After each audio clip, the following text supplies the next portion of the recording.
Yo, what is up, YouTube? It is early in the morning. I had trouble getting my microphone working, but we're here now.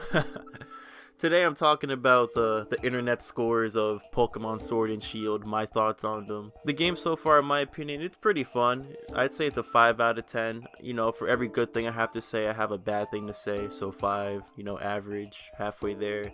A lot of people, in my opinion, don't really know how to rate a game. Like, you can express your opinion on a game, but the number that's coming out really doesn't correlate. For example, this user right here gave this game a 0 out of 10, saying that this is worse than Superman 64. 0 out of 10 means this is an unplayable mess, a piece of shit game. It barely works, crashes all the time. That is a 0 out of 10. He's saying Game Freak cut the national dex in half, so I cut the score from 10 to 0. See, this comment would have been a lot better if he cut it from 10 to 5. You know, that's half the dex, half the score. I can see that. Just because they cut half the Pokemon doesn't mean this game is worse than fucking Finding Nemo on the GameCube. Here's another example of someone who, even though they have a few good points, their score kind of just doesn't make any sense. I want my money back. This game is so bad. First of all of Game Freak lied. Reuse models, which is true. They did reuse the models and they did lie. Hop is a Hal clone. Okay, yes, I'll give them that. There's one thing that I noticed is that Hop is literally just Hal with like different hair and a different type of wardrobe. I like him. And he has a few different character interactions with Bede, the asshole rival. You know, I wanted him to beat him and he seemed pretty focused on his team. You know, I'm not going to go super into it now. I'll go into it more in the review. But he actually does shift his team around. So it kind of shows that he's a competent trainer where he knows if one Pokemon isn't kind of doing it. I'm not saying you're a piece of shit trainer by putting it in the box. But you're trying to win matches. You gotta keep your team updated. So I'll give him that. And the fact that he emotes the same way as How, it gets really annoying because he does it all the time. Like, all the time. That same type of pose. He needs to stop. He also mentioned Nintendo, it's time to get your franchise back. These morons don't deserve the biggest franchise in the world because they simply do not respect us.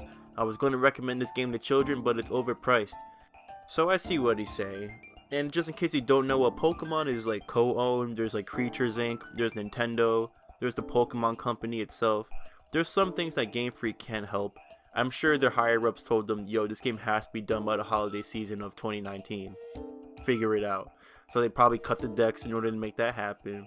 They probably took all these other shortcuts to make it happen too. It's not an excuse for them for lying, but people need to understand the whole situation as well. Business isn't just, oh, push the game back, done.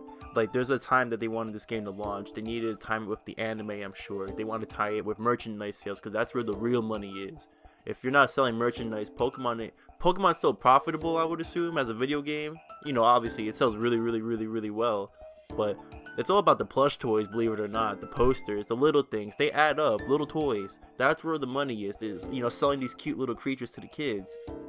In a way, it is screwed up. They're giving us less Pokemon, less overall content, and charging us 50% more. So if you're not into the battling aspect, or you just go through a single player story once and call it a day, which I assume a lot of people do. You know, you get the Pokemon game, you beat it, and you're done with it. Yeah, if you do that, this game kind of feels pretty lackluster. The routes are pretty streamlined. You just go from A to B. The only differentiation is the wild area, which, it's cool. You get the camera, the different weather patterns, and that seems to be the only place where day and night happens. I noticed that there's no nighttime in the rest of the game. I could be wrong with that, but I was playing late at night and it was bright as hell outside. Then I step at the wild area, then it gets dark again. So let me know if I'm wrong about that. Alright, and we got the final comment here for today. This guy gave it a 2 out of 10. He's saying that the game is full of graphical glitches, it is short and lacking in things to do, not only after completing the meek rush for the champion title, but afterwards as well. The game design is sloppy and quite obviously rushed. This is not a finished product and it should not be billed as such. There are a few positive things about these games, but the bad far outweighs the good. A thorough disappointment for longtime fans of the series. I can see what he's saying here. He gave it a 2 out of 10. He feels like the game is bad, and it sounds like he is a Pokemon fan, so I understand that as well. I didn't see any glitches per se, but I definitely saw some weird things, like A, when you're climbing up a ladder, all Pokemon stop moving.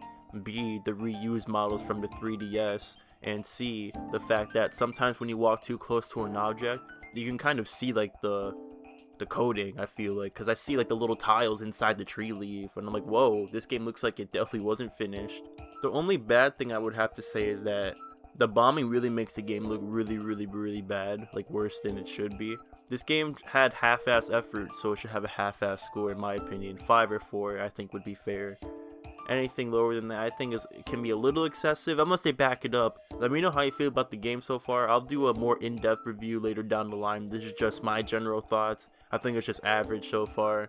The review bombing it's funny. I'm not it's pretty comical, but in all seriousness, a lot of people need to stop bombing these reviews. If you don't like a game, throw that shit in a forum, throw that shit in a Reddit, and tell people why you don't like the game for a specific reason.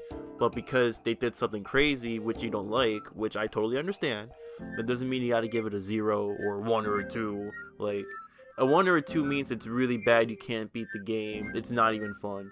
And a lot of people are going to disagree and say, well, I had fun with the game.